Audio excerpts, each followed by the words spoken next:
Oi. Ok. Então vamos lá. Hoje é dia 18, né, de junho, e eu vou apresentar esse trabalho aqui que se chama Compreendendo as Funções Cerebelares Cognitivas e Sociais, através de uma mudança metodológica e novas direções para futuros estudos de TMS, tá? É um estudo de Gatti e colaboradores. Mas antes de falar sobre isso, vou só lembrar para a gente como é que é o cerebelo, né? Então, o cerebelo fica localizado ali na parte posterior, e apesar dele ser cerebelo em latim, significa pequeno cérebro. Na verdade, ele não tem nada de pequeno, ele só tem o tamanho de pequeno, mas ele tem 80% dos neurônios que compõem o nosso sistema nervoso central. Então, não é qualquer coisa nosso cerebelo, não. Ele é responsável por muitas funções. Geralmente, para localizar, a gente usa o ínion como, que é aquela proeminência, né, no occipital, como ponto de referência.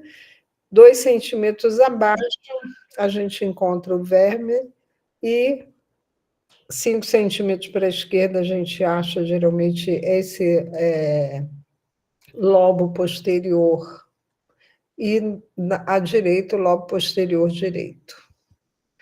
Ele é um órgão misto, né, que tem funções aferentes e eferentes, muitos lobos, núcleos, feixes, conexões com o tronco encefálico, com o encéfalo e com a medula espinal. Tem fibras cruzadas, fibras axiais, que são as pontinhas, e transversais, que ligam o cerebelo ao encéfalo, ao próprio cerebelo, à medula espinal e ao sistema vestibular. Então, se a gente olha para essa figura, a gente vê que a gente recebe vários sinais sensoriais que vêm dos órgãos dos sentidos, que são geralmente inervados por nervos cranianos, pares de nervos cranianos, vêm estímulos sensoriais das vísceras e do sistema proprioceptivo, que pega todo o nosso corpo, né? Nas articulações, tendões, nos ligamentos, nos músculos, e que vão dar essas informações para o sistema nervoso central. Quando eles chegam no sistema nervoso central, os nervos cranianos vão direto para o encéfalo e depois vão para o cerebelo, mas quem vem das vísceras, a informação que vem das vísceras e do sistema músculo-esquelético, passam primeiro pelo cerebelo, para depois ir para o órgão, para outras áreas do cérebro, né? E que envolve tanto a região do sistema límbico, e, portanto, muitas coisas relacionadas com emoção, com comportamento emocional, e vão para o córtex, em várias áreas do córtex. Então, ele é um órgão de integração sensório-motora muito importante, mas não só motora, né? São integrações também não motoras. As síndromes cerebelares mais comuns que afetam diretamente o cérebro são essas, né? Ataxia, tremor de intenção, disdiadococinesia, disartria, dismetria, distasia, nistagmo. Isso é muito comum da gente ver na prática clínica. E quando a gente olha para esse estudo, que é um outro estudo também interessante, eles mostram que o cerebelo tem uma ação muito importante na parte cognitiva, que envolve linguagem, controle visoespacial, memória de trabalho, memória declarativa, e memória processual e semântica. Como que eles sabem que ele envolve isso? Então, através de estudos de lesão virtual, lesão cerebelar, por exemplo, que a gente faz com o TMS de baixa frequência, eles geram sintomas disfuncionais na cognição e na afetividade.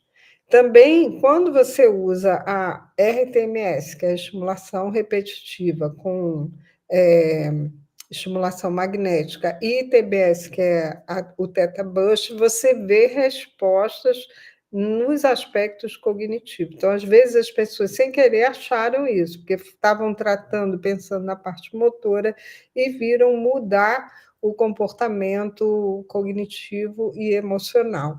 E também nos estudos de imagem, que através dos estudos de imagem, principalmente da ressonância magnética funcional, é possível verificar as conectividades que aparecem entre o cérebro e o cerebelo durante algumas tarefas cognitivas. Então, esse é o nosso artigo, eu já falei o nome e os autores.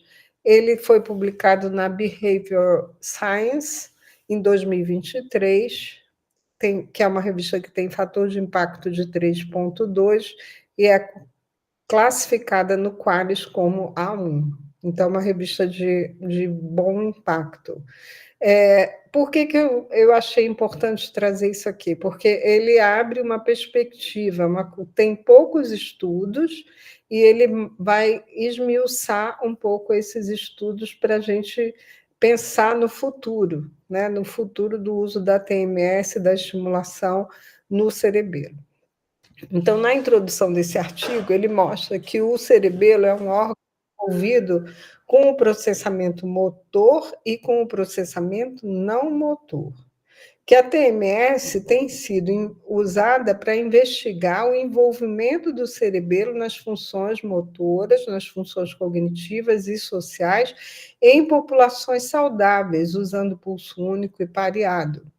E que a RTMS também tem sido usada para tratar diferentes disfunções, com uma vantagem muito grande que a TMS tem, que é uma alta resolução da atividade cortical, temporal, né? Então, é o melhor recurso que a gente tem, porque você estimula e vê a resposta da atividade cortical no mesmo momento, quase milésimos de segundos depois. Também, quando você usa baixa frequência de RTMS, você consegue provocar o que a gente chama de lesão virtual temporária, né? Para verificar se as funções cognitivas ficam prejudicadas. Então, você consegue, como se fosse uma brincadeira, usando a TMS de baixa frequência, você consegue inibir a memória, a capacidade de memória. A pessoa consegue memorizar, você mostra uma tela com um monte de palavras, e a pessoa consegue resgatar 80%, e apaga e pede para a pessoa falar quais foram as palavras que tinham lá. Ela consegue resgatar 70%, 80%, uma pessoa normal pelo tempo e número de palavras que são expostas. Aí, quando ele faz essa lesão temporária virtual, usando baixa frequência, o que vai acontecer é que depois que você mostra as palavras, a pessoa consegue lembrar cada vez menos. Então, isso mostra que realmente o cerebelo pode ser um órgão, né, que tem a ver com a memória, por exemplo, só para dar um exemplo. E que a alta frequência de RTMS e de Theta Burst no cerebelo tem mostrado resultados promissores na performance cognitiva. Lembrando que as funções cognitivas que estão envolvidas com o cerebelo, então, são principalmente processamento cognitivo, que isso aí já é muita coisa, aprendizagem, atenção, percepção temporal, memória de trabalho, memória semântica, memória episódica e cognição social.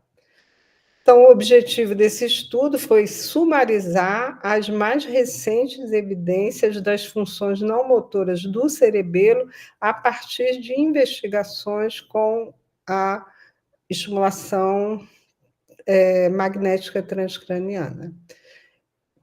O método usado foi uma revisão narrativa, porque não dava nem para fazer sistemática, só tem poucos estudos, como vocês vão ver, desenvolvido no Departamento de Ciência do Cérebro e Comportamento em Pavia, na Itália, e ele apresenta na sua lista de referências 66 artigos que foram consultados, mas que tinham o objetivo do estudo, vocês vão ver, são bem menos.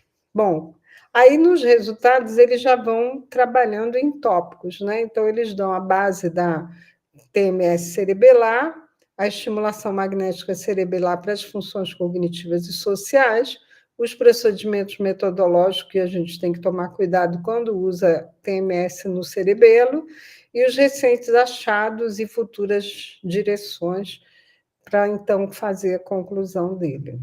Bom, sobre as bases da TMS cerebelar, ele explica muito basicamente o que é a TMS, o pulso único, o pulso pareado usado na avaliação, a TMS repetitiva, com e sem tarefa cognitiva, o que acontece no uso da baixa frequência, que imita as lesões cerebelares e reduz a performance cognitiva, e que a alta frequência melhora a performance cognitiva, porque ativa redes de conectividade que se dirigem principalmente ao córtex órbito-frontal, o médio frontal e o giro cingulado anterior.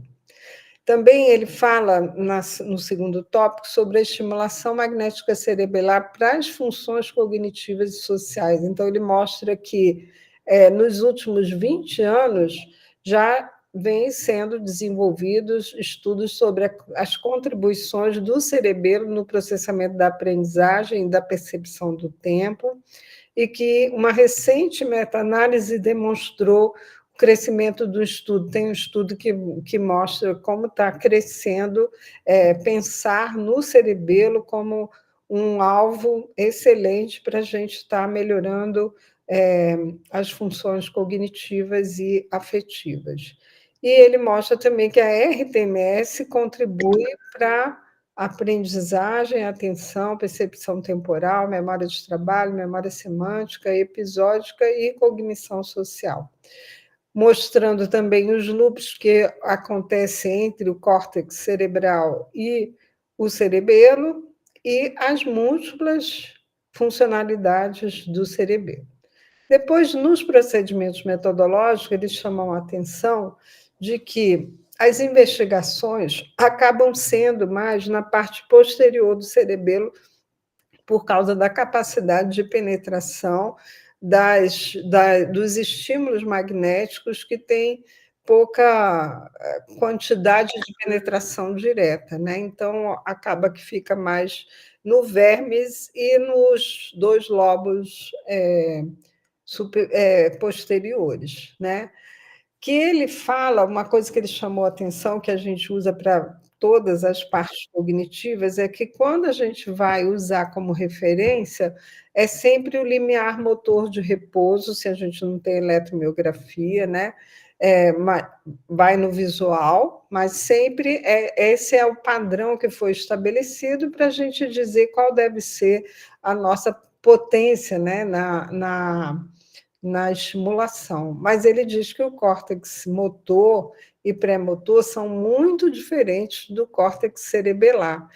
Na minha prática clínica, eu gosto muito de estimular cerebelo em várias condições, e eu vejo que, às vezes, você vai pelo limiar motor, que é o que está escrito no artigo, mas o paciente não suporta um nível muito alto, né? Você vai lá, 80%, 90%, 100% do limiar motor, e o paciente não suporta receber esse grande estímulo no cerebelo. Por quê?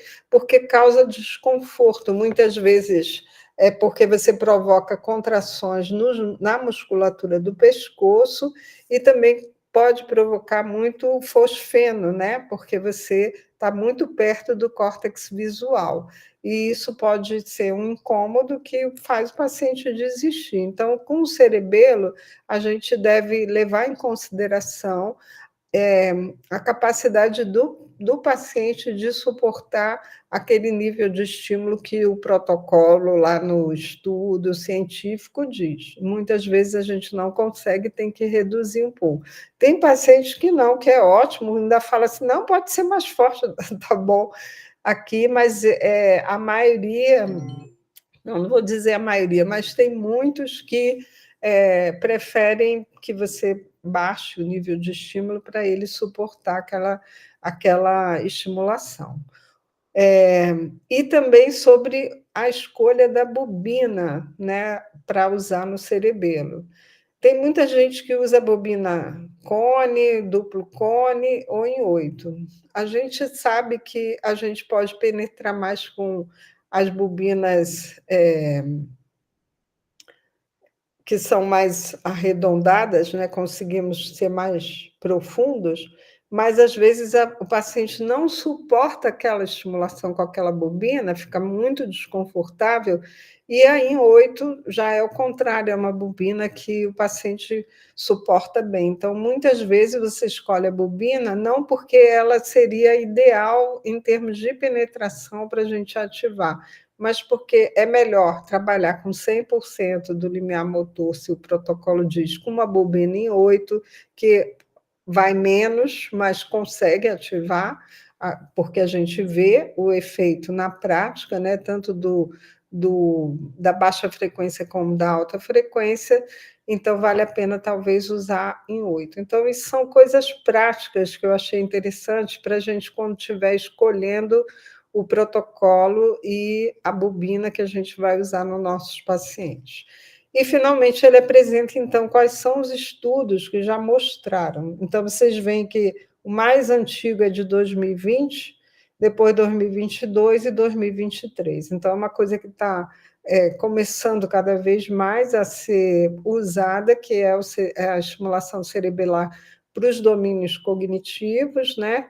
E eles encontraram já resultados positivos com 20 Hz de TMS na região posterior do cerebelo para o domínio social, 1 Hz na parte superior esquerda do cerebelo para a memória de trabalho, Theta Bush no cerebelo à direita para a memória episódica e semântica, RTMS no cerebelo mais tarefa cognitiva para o processamento de linguagem, e eles mostraram que o EEG mais lesão virtual de 1 Hz para ver mal esquerdo produz aumento no potencial evocado motor e nas expressões faciais reativas, que são emocionais.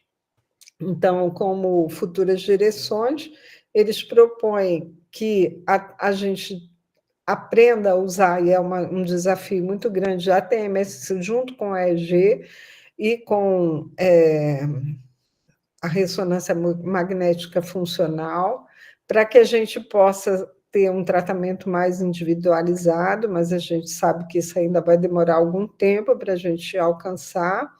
Uma exploração mais aprofundada sobre a conectividade do cérebro com as áreas mais profundas, com o córtex é mais fácil da gente ver essa conectividade, mas aí a gente fica devendo, né, quando você quer saber sobre a relação do córtex com a amígdala, por exemplo, que você sabe que tem um efeito, mas você não tem muita clareza do quanto estimular o cerebelo vai alterar a função da amígdala, por exemplo. Também compreender muito melhor a função cerebelar no processamento cognitivo e social, porque é uma coisa que vem sendo explorada mais recentemente, a gente precisa de mais fundamentação teórica, de estudos de base, né, de função e não de funcionamento, e não estudos clínicos diretos, né? Também, sobre os estudos clínicos, eles propõem que a gente acompanhe longitudinalmente para ver o efeito imediato, efeito em curto prazo e efeito em longo prazo. Acredita-se que essa modulação pode ter efeito mais prolongado, e que novos ensaios clínicos randomizados precisam ser realizados com tamanho amostral maior, para que a gente tenha mais segurança para recomendar a estimulação cerebelar para tratamento de disfunções cognitivas e afetivas. Então, a conclusão dele é que a TMS pode ser considerada uma janela de oportunidade para investigações sobre o papel do cerebelo nas funções cognitivas. As tecnologias usadas na avaliação qualitativa do cerebelo devem avançar, não só avaliações quantitativas, e estudos recentes apontam para várias aplicações, como a gente viu, da RTMS no cerebelo para reabilitação cognitiva. Era isso. Se puder.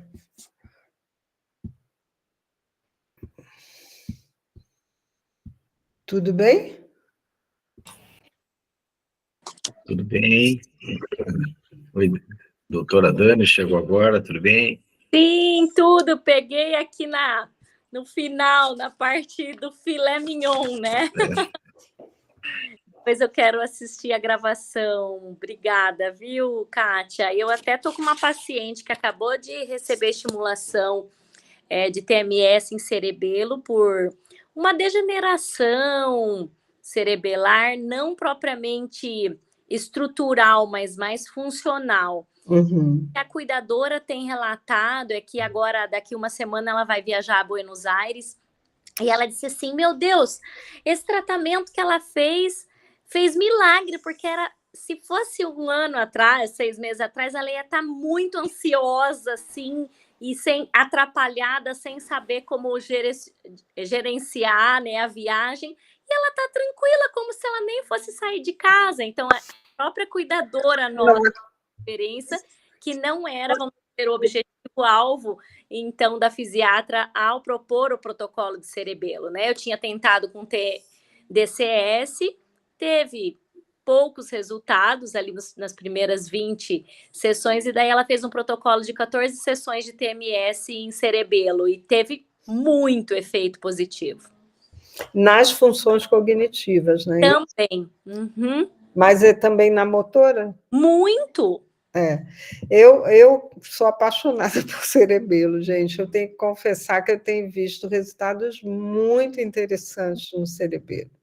Muito. Acho que é um alvo novo que a gente ainda vai avançar muito na pesquisa para poder dar respaldo para a gente estar usando na prática clínica de forma ampla, né? Mas eu vejo exatamente isso que você fala. Muito bom. Muito bom. Obrigada por compartilhar, Dani. Obrigada a vocês. Era uma paciente que eu já estou com ela há 2 anos, assim, fazendo fisioterapia bem direcionada, personalizada. Eu faço, inclusive, domicílio, porque ela é minha vizinha, e a resposta foi, assim, surpreendente mesmo. Ela tem até um tremor essencial que sempre teve, e até nesses movimentos ali eu percebi uma mudança, não posso quantificar quanto, mas teve. Fala, Carlos. Bom, fica bem mais fácil compreender, né, você tendo explicado todo o artigo aqui, porque é um artigo curto, né, e bem objetivo ali, mas eu achei ele bastante interessante. E aí, né, dentro da minha experiência inicial, que é de trabalho em psicoterapia, lendo isso aqui, minha cabeça foi pensando, por exemplo, quando o artigo fala, entendendo as funções sociais que esse artigo se refere, comentando ali sobre as interações interpessoais, o processamento das emoções, sobre a teoria da mente, né, também abordado ali, comportamento social, comunicação não verbal, estou lendo aqui o que eu anotei, e eu fiquei pensando, né, em que situações isso aí se encaixaria, como, por exemplo, uma pessoa com uma fobia social, com dificuldade de processamento emocional, por uma baixa capacidade ali de assertividade ou inteligência emocional até, e o autismo, né? Pensei no autismo como sendo algo que pudesse se beneficiar bastante. Não sei o que em termos de resultados, o que traz. Então, quando falo em teoria da mente e processamento emocional, comportamento social, eu pensei no encaixe disso no autismo, dentre outros. Eu já fui fazendo essa conexão, né? Fala, Tati. Oi. Então, eu estive num congresso e eu achei super interessante que esse médico, desculpa, tem um problema sério com o nome, eu não consigo lembrar, mas ele é uma pessoa super, assim, conhecida. E ele estava conversando, falando da questão do TEPT, e que ele costumava tratar com alta dose, 300 miligramas de topiramato, porque a ideia é que ele reduza a emoção da memória traumática. Olha só que interessante. Que ele ia subindo de 25 em 25 miligramas, e para tratar com 300, até chegar a 300 miligramas a um prazo longo, mas que se ele atendesse o paciente logo após o trauma, ele já dava uma dose cavalar, assim, de topiramato, e que ele tinha tido bons resultados em prática clínica. Então, de repente, isso também, né, fazer em baixa frequência, para reduzir memória traumática e emoção vinculada ao trauma. E ele estava fazendo experimentos também com border, que tinha tido abuso na infância. Então, aí já está falando de uma memória mais retroativa, né? Uma memória mais antiga, e que ele também estava vendo evolução importante nesses pacientes. Enfim, mas, Kátia, eu fiquei super curiosa para entender o que você está tratando e os seus resultados. Conta para a gente. Não, assim, a maior parte dos pacientes que eu tenho usado cerebelo são pacientes de área motora, né? Ataxias que, nossa, melhoram bastante, pacientes com... Eu e Carlos, né? A gente está atendendo aí juntos, paciente com atrofia de múltiplos sistemas, paciente com neurite óptica, paciente com... mais neurológico, né? Paciente com... Também atendi com parkinsonismo, né? E, assim, parkinsonismo, eu não tive boa resposta, mas vários colegas têm. Então, eu acho que talvez é porque Parkinson é um mundo muito grande, né? E eu não sei quem são os respondedores e os não respondedores, mas acho que dei azar de pegar aqueles casos não respondedores mesmo. Sobre a questão cognitiva, eu acabo usando mais os alvos clássicos, porque esses artigos são muito novos, né? 2022, 2023, eu fico sempre assim, ui, vou, não vou.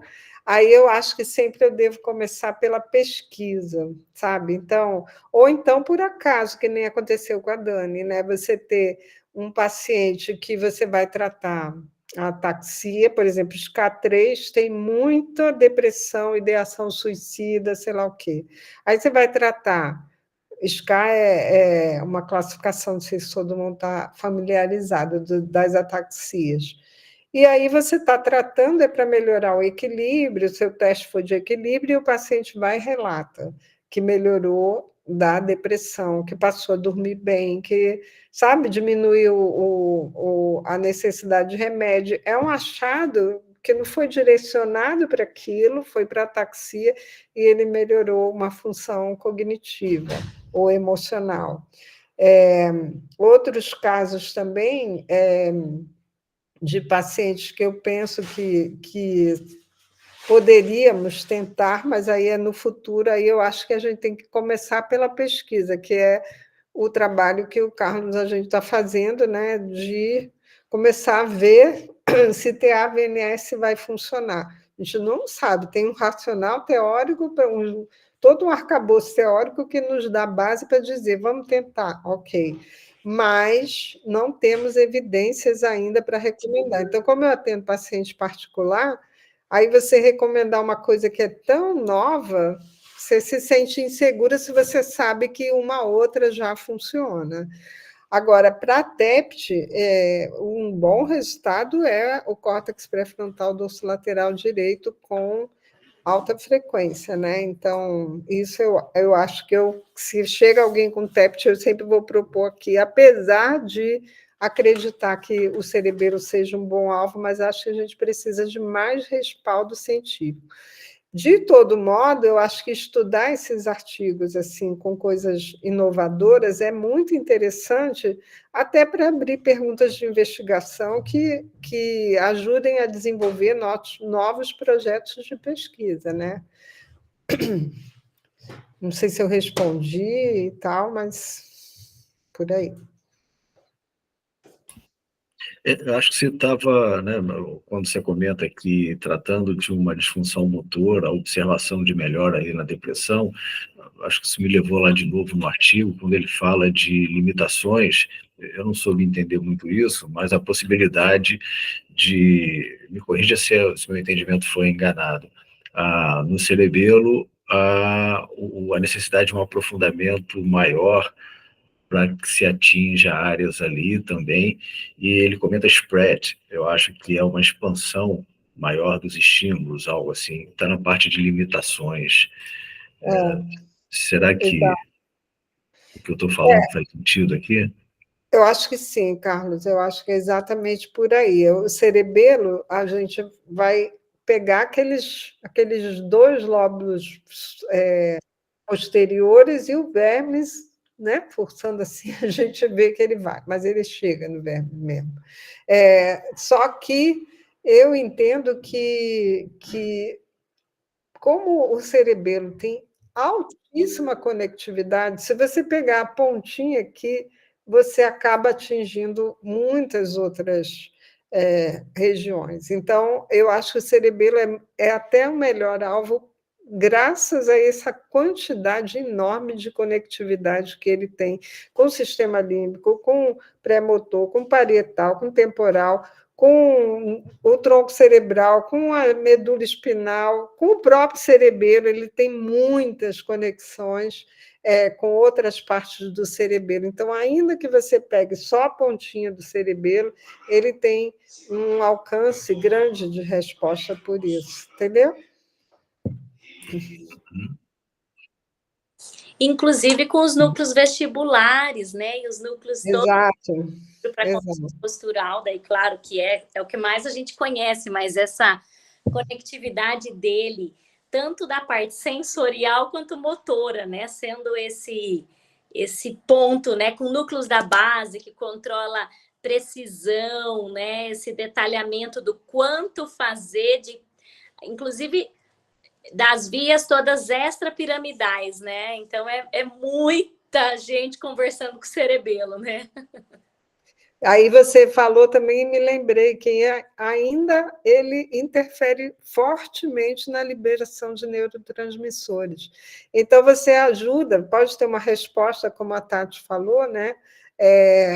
Bioquímica muito importante também. A gente tem uma arma enorme, mas a gente não é tão preciso, né? Quando a gente estimula o cerebelo, ele vai sair atuando sobre vários caminhos e, de certa forma, estimulando a própria autorregulação, né?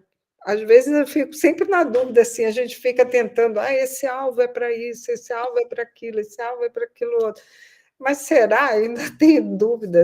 Claro que a gente tem que tentar ser o mais preciso possível, mas muitos pacientes, por exemplo, que eu estimulei cerebelo, eu pensando na parte de controle postural, por exemplo, né, de postura dinâmica e tal, e eles melhoram a disartria. Não era meu foco, mas ele melhorou a disartria, porque também tem tudo a ver com a linguagem, né? O cerebelo. Então, no caso da harmonia do movimento, né? Ele é o que faz a harmonia, né? isso. E a lapidada nos movimentos. É isso aí. Até movimentos repetitivos, né? Os próprios testes de adocinesia, de movimentos alternados, é tudo que a gente estuda através dele também. Tem muita coisa por trás aí, né?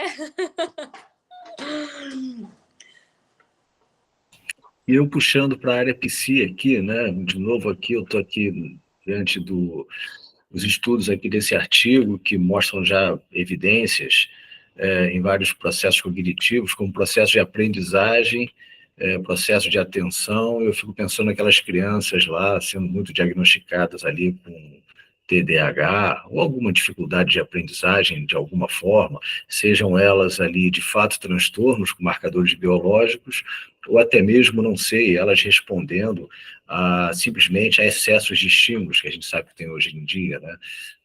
Dos celulares, ansiedades da vida, né, de casa, alguma coisa assim, e trazendo como sintoma. Não é uma afirmação, não, mas é só uma divagação aqui. As crianças que trazem como sintoma a dificuldade da concentração e, consequentemente, o processo de aprendizagem, né? E aí o artigo comenta aqui que a TMS já mostra evidências de resultados, dentre outras situações, né, como memória de trabalho, memória semântica e tudo mais, mas eu acabei focando aqui em processos de aprendizagem e de atenção, né? Pensei nas crianças.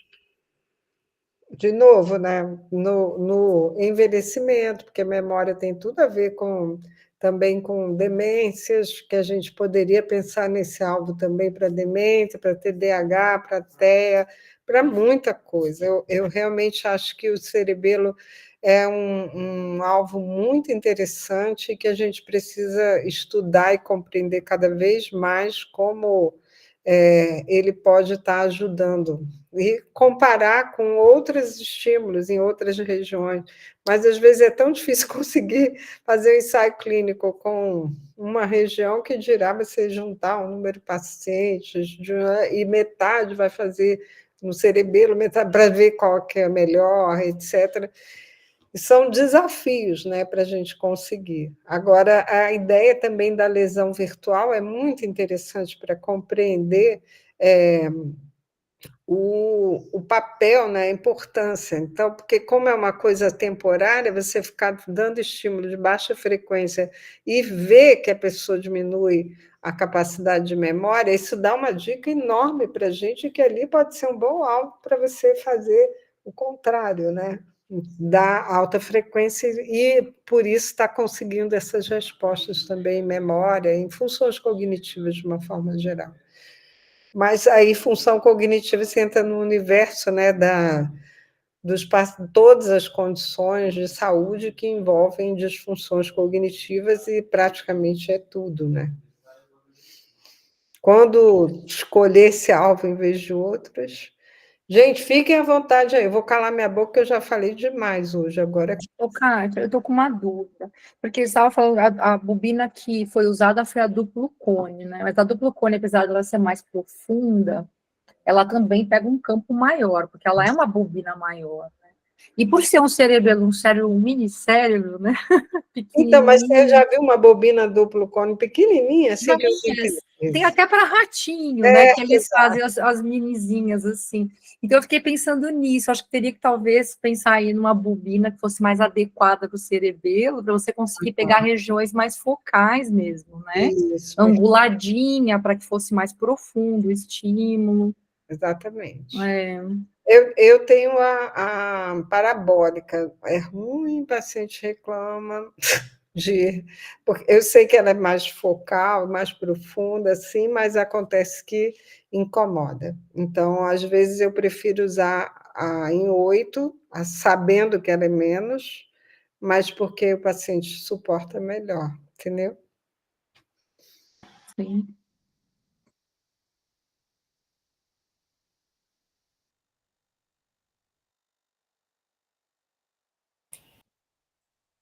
A gente está falando de TMS, né?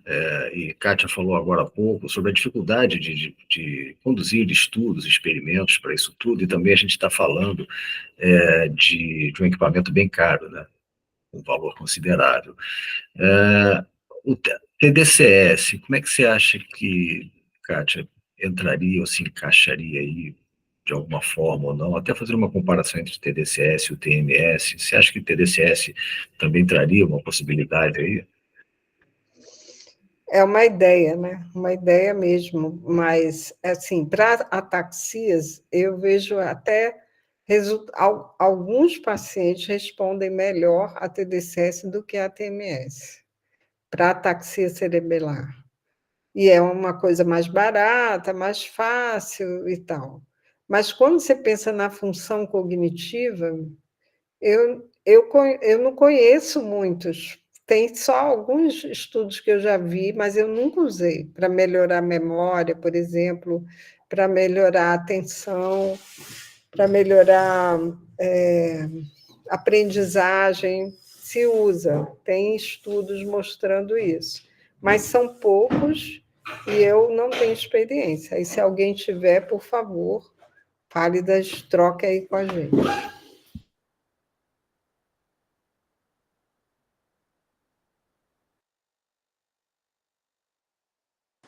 O que eu tentei fazer, mas eu ainda tenho poucos pacientes, né? A Catarina Bofino me deu umas dicas de como usar a random noise, né? Então, em processo mastoide, mas também não para a parte cognitiva, mas seria assim para que a gente, quando fizesse a parte de adaptação e os exercícios de estimulação vestibulo-ocular, essa potencialidade do estímulo para ele chegar já logo no que a gente quer para gravar essa neuroplasticidade, vamos dizer assim, potencializado com o estímulo sobre o processo mastoide. Eu até tentei usar e ela tinha uma cola que ela tinha me ajudado a fazer dos artigos e tudo, mas logo em seguida o paciente era um paciente com zumbido e alguma disfunção de equilíbrio, e aí logo ele teve outras intercorrências e acabou parando a terapia, mas já estava melhor, assim, foi no final de tratamento dele. Mas é algo que eu quero estudar mais e aplicar mais também. Não sei se vocês têm experiência com a randômica. Não? Uhum.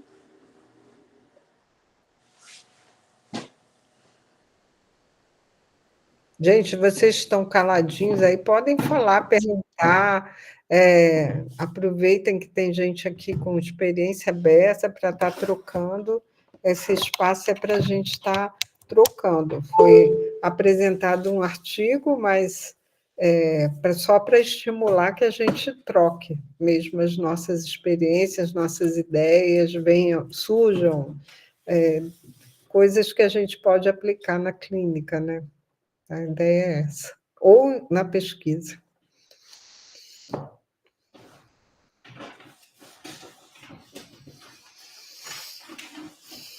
Eu tentei, o artigo não era tão curtinho assim, não. Eu tentei condensar bem, porque eu entendo que o mais legal é a gente apresentar em meia hora, no máximo, e dar esse espaço para a gente trocar, porque senão a gente fica muito passivo, né? É legal poder trocar experiências, ideias. Nossa, isso aí me deu uma ideia, por que não faz assim, assim, assim? A gente está podendo ajudar a avançar nessas nossas reflexões para aplicar na prática ou na pesquisa, né? Então, se sintam bem à vontade para estar perguntando. Aqui não tem ninguém que é professor e os outros alunos não.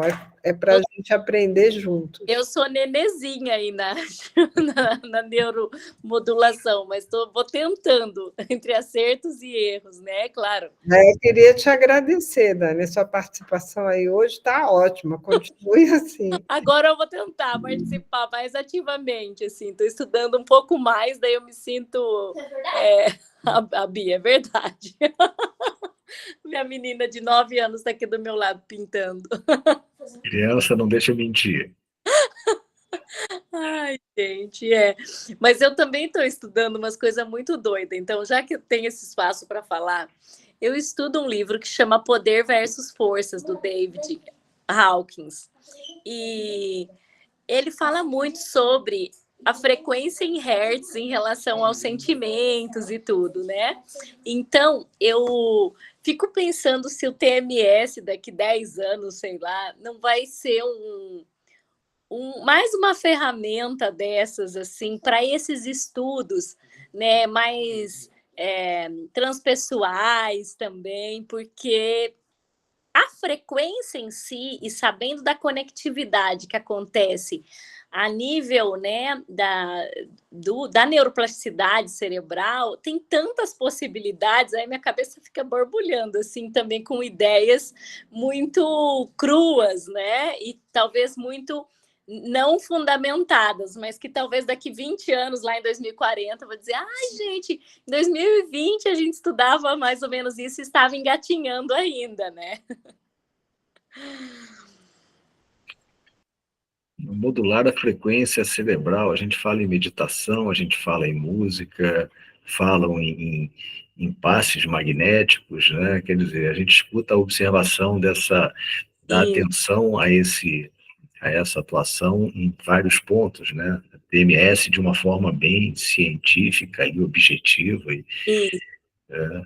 Acho que talvez essas partes elas vão se dar as mãos mais para frente, né? Uhum. Que ainda parece muito louco misturar as coisas, né? Sim. Uhum. Cada vez mais existe uma convergência. A gente não pode negar que essas coisas já estão caminhando para uma hora se encontrar, sim. Não tem razão para a gente separar. Né? É verdade. Uhum. É verdade. E eu acredito que, né, não sei, eu acho que me parece prudente, principalmente para o mundo ocidental, ou para o que a gente precisa, que isso se dê ali amarrado pela ciência, né? A ciência não simplesmente ditando, mas sendo o nosso meio de conseguir aceitar, validar e compreender coisas que foram desenvolvidas ao largo, né, da ciência, e a gente necessitando da ciência para que a gente compreenda aquilo também, né? Perfeito. É isso, gente. Então, semana que vem vai ser Tati, né? Não? Foi a Aline? Ah, é a Aline. A Aline que ficou de apresentar. E depois acabou de sair, foi o Lázaro que ficou. Ok, Mariana, obrigado aí pela presença. Então, gente, até semana que vem. Obrigada, para todo mundo. Tchau para vocês. Tchau, beijo. Boa noite. Obrigada. A Jussara. Oi, Jussara.